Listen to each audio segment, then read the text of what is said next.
السلام علیکم ورحمۃ اللہ وبرکاتہ۔ آپ سب کا استقبال ہے ہمارے یوٹیوب چینل آن لائن عربی سیکھے میں۔ آج انشاءاللہ ہم سبق نمبر 2 کا ترجمہ کریں گے، کفران عادن۔ کفران، کفر یکفرو، ٹھیک ہے، سرکشی کرنے کے معنی میں کفران سرکشی کو بولتے ہیں۔ کفران عادن مضاف مضاف الیہ، عاد کی سرکشی یعنی قوم عاد کی سرکشی۔ ولیکن عادا لم یشکر اللہ علی هذه النعم الکثیرہ، اور لیکن قوم عاد نے، عادن کا ترجمہ ہم قوم عاد کر لیں گے، اور لیکن قوم عاد نے لم یشکرو، دیکھیں لم ہمارا حرف جازم ہے، یشکرو نہ تھا تو اس نے نون کو ڈراپ کر دیا، نون کو گرا دیا، ٹھیک ہے۔ لم یشکر اللہ، قوم عاد نے شکر نہیں ادا کیا اللہ کا، علی هذه النعم الکثیرۃ، ان بہت ساری نعمتوں پر۔ النعم الکثیرہ موصوف صفت ہے، بہت ساری نعمتیں، نعمتن کی جمع ہے نعمن، ٹھیک ہے۔ وَنَسِيَتْ عَادٌ قِصَّةَ نُوحٍ، اور قوم عاد نے بھلا دیا، نسیہ انسا بھول جانا، بھلا دینا، اور قوم عاد نے بھلا دیا قصۃ الطوفانی،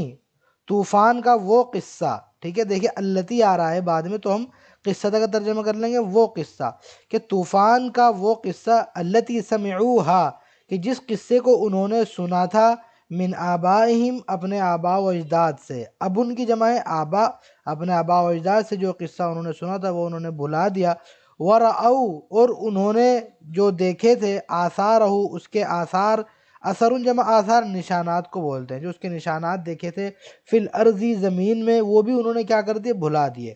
وَنَسُوا لِمَا أَرْسَلَ اللَّهُ الطُّوفَانَ عَلَى أُمَّةِ نُوحٍ، اور انہوں نے بھلا دیا یا وہ بھول گئے کہ کیوں اللہ تعالیٰ نے بھیجا تھا طوفان نوح علیہ السلام کی امت پر، لماذا کیوں، ارسلہ باب افعال سے بھیجا تھا، الطوفان مفعول ہے ارسلہ کا، علی امت نوح، نوح علیہ السلام کی امت پر طوفان کیوں بھیجا تھا، وہ بھول گئے۔ وصاروا یعبدون الاصنام، اور وہ عبادت کرنے لگے بتوں کی، سارا جب فعل مضارع کے ساتھ آئے گا تو کسی کام کو کرنے لگنا، ٹھیک ہے، یہ ترجمہ ہوتا ہے، تو وہ عبادت کرنے لگے بتوں کی، کما کانت امت نوح تعبد الاصنام، کما کا مطلب جیسا کہ، جیسا کہ نوح علیہ السلام کی امت کانت تعبد عبادت کرتی تھی، الاصنام بتوں کی، تو جس طرح نوح علیہ السلام کی امت بتوں کی عبادت کرتی تھی اسی طرح وہ بھی بتوں کی عبادت کرنے لگے۔ وَكَانُوا يَنْحِتُونَ الْأَصْنَامَ مِنَ الْحِجَارَةِ بِأَيْدِيهِمْ، اور وہ تراشتے تھے، نحتا ینحتو تراشنا،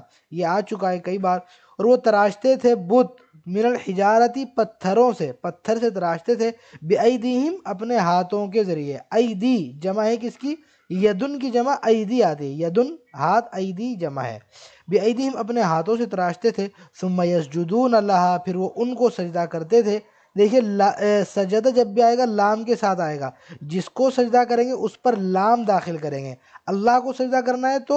لام داخل کریں گے، جیسے قرآن میں ہے فَاسْجُدُوا لِلَّهِ، تو اللہ کے لیے سجدہ کرو، تو لام آتا ہے سجدہ کے ساتھ۔ پھر وہ سجدہ کرنے جو ہے کرتے تھے ان کو، وَيَعْبُدُونَ، اور ان کی عبادت کرتے تھے۔ وَكَانُوا يَسْأَلُونَهَا حَاجَاتِهِمْ، اور وہ مانگتے تھے ان سے اپنی ضرورتیں۔ دیکھیں حاجاتہم، حاجات مفعول بن رہا ہے، مفعول منصوب ہوتا ہے، اس پر زبر ہوتا ہے، لیکن یہاں پر زیر ہے، زیر اس لیے کیونکہ حاجات یہ حاجتن کی جمع ہے، جمع مؤنث سالم ہے، اور جمع مؤنث سالم پہ کبھی بھی آپ کو زبر دکھائی نہیں دے گا، بلکہ زبر کی جگہ زیر آتا ہے، ٹھیک ہے۔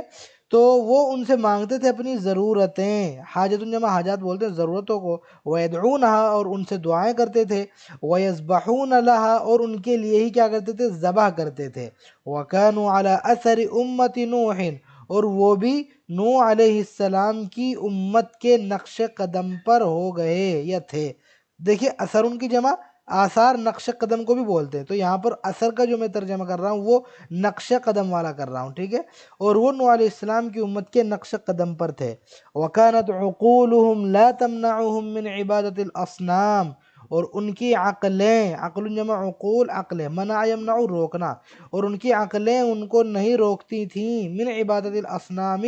بتوں کی عبادت سے، بتوں کی عبادت سے ان کو نہیں روکتی تھی۔ وَكَانَتْ عُقُولُهُمْ لَا تَهْدِيهِمْ، اور ان کی عقلیں ان کو سیدھا راستہ نہیں دکھاتی تھیں، ہدا یہدی ہدایتاً، سیدھا راستہ دکھانے کو بولتے ہیں۔ تو لا تہدیہم، یہ دیکھیں مؤنث ہے ہمارا تہدی، مؤنث کیوں ہے؟ کیونکہ عقل جمع عقول یہ خود یہ جمع مکسر ہو گئی، تو جمع مکسر واحد مؤنث کے حکم میں ہوتی ہے، اسی لیے اوپر بھی تمنعہم واحد مؤنث کا صیغہ ہے، یہاں پر بھی تہدی بھی واحد مؤنث کا صیغہ ہے، اور ان کی عقلیں ان کی رہنمائی نہیں کرتی تھیں۔ وَكَانُوا عُقَلَاءَ فِي الدُّنْيَا، اور وہ سب عقل مند تھے دنیا کے معاملے میں، لیکن اغبیاء فی الدین، اغبیاء یعنی وَكَانُوا اغبیاء، کان کی خبر، اور وہ تھے کند ذہن دین کے معاملے میں۔ عقلاء اغبیاء دونوں غیر منصرف ہیں، دیکھیے غیر منصرف کا بیان انشاءاللہ میں اپنی عربی گرامر کی ویڈیوز میں بہت جلدی ہی بنانے والا ہوں، آپ ہمارے عربی گرامر کی ویڈیوز سے بھی جڑے رہیے، اور وہاں پر ہم گرامر پڑھاتے ہیں، یہاں پر ہم عربی ادب پڑھاتے ہیں،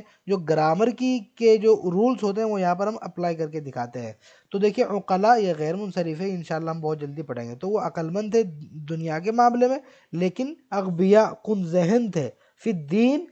کن ذہن یعنی ان کا ذہن کام نہیں کرتا تھا، فی الدین دین کے معاملے میں، غبیون کی جمع ہے اغبیاء۔ ٹھیک ہے، تو ہمارا اس وقت مکمل ہو گیا، والسلام علیکم ورحمۃ اللہ وبرکاتہ۔